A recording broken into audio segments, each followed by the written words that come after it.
আজ 15ই আগস্ট বাংলাদেশের প্রথম রাষ্ট্রপতি শেখ মুজিবুর রহমান হত্যার 50 বছর। 1975 সালের এই দিনে শেখ মুজিবুর রহমানকে সপরিবারে হত্যার মধ্য দিয়ে একদলীয় শাসন থেকে নতুন এক রাজনৈতিক পট পরিবর্তনের সূচনা হয়। সামরিক অভ্যুত্থানের মাধ্যমে সংঘটিত এই পালাবদলকে তখন ঢাকার মার্কিন দূতাবাস দেখেছিল এক সফল ও চ্যালেঞ্জহীন ক্ষমতার পরিবর্তন হিসেবে। সে সময় বাংলাদেশে নিযুক্ত মার্কিন রাষ্ট্রদূত ডেভিস বোস্টারের পাঠানো গোপন তারবার্তায় এই পর্যবেক্ষণ উঠে এসেছে। কয়েক বছর আগে মার্কিন সরকার এই তারবার্তাগুলো অবমুক্ত করে। কি ছিল সেই তারবার্তায়? ঢাকা স্ট্রিমে আজ আমরা সেটাই জানব। 15 থেকে 20 আগস্ট পর্যন্ত বোস্টারের ধারাবাহিক তারবার্তায়, বিশেষ করে 15 ও 16 আগস্টের তারবার্তায় সে সময়কার ঢাকা ও বাংলাদেশের পরিস্থিতির চিত্র উঠে এসেছে। তাতে আরও বলা হয়, তখন ঢাকা ছিল শান্ত, উল্লেখযোগ্য কোনো প্রতিরোধ দেখা যায়নি। সেনা, নৌ, বিমান, পুলিশ সব বাহিনী দেশের নতুন রাষ্ট্রপতির প্রতি আনুগত্য জানিয়েছে। তারবার্তার প্রাথমিক ভাষ্যে বোস্টার বলেন, শেখ মুজিবের পতন সাধারণ মানুষ শান্তভাবে মেনে নিয়েছে, এমনকি কিছুটা স্বস্তিও পেয়েছে। শেখ মুজিবের ব্যক্তিকেন্দ্রিক ক্ষমতার প্রবণতা, পরিবারতন্ত্র আর রাজনৈতিকভাবে একদল কেন্দ্রিকতা জনগণকে তার থেকে দূরে সরিয়ে দিয়েছিল।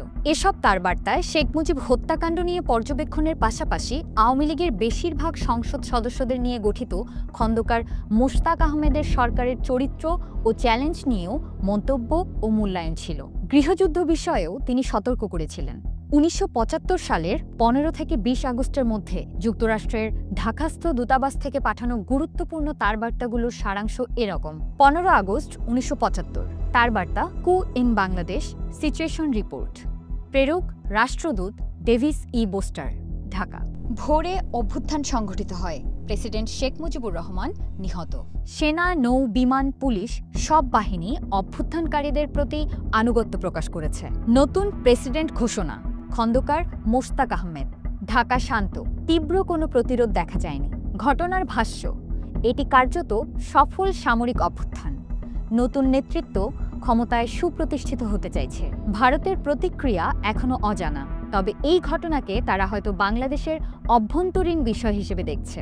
16 আগস্ট 1975 তারবার্তা, preliminary comment on the coup in Bangladesh. প্রেরক রাষ্ট্রদূত ডেভিস বোস্টার। নতুন সরকার ভারতের সঙ্গে সম্পর্ক নষ্ট করতে চাইবে না, তবে অতীতের মতো প্রো ইন্ডিয়ান থাকবে না। ভারতের সন্দেহ বা শঙ্কা না বাড়ানোই তাদের কূটনৈতিক লক্ষ্য হবে। সোভিয়েত প্রভাব কিছুটা কমিয়ে ভারসাম্য আনার চেষ্টা হতে পারে। যুক্তরাষ্ট্রের সঙ্গে সম্পর্ক ঘনিষ্ঠ হওয়ার সম্ভাবনা।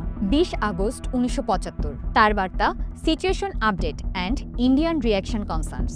প্রেরক রাষ্ট্রদূত ডেভিস বোস্টার। গৃহযুদ্ধের আশঙ্কা এড়ানো এখন পর্যন্ত প্রধান রাজনৈতিক লক্ষ্য, কারণ গৃহযুদ্ধ হলে ভারতের সামরিক হস্তক্ষেপের সম্ভাবনা তৈরি হবে।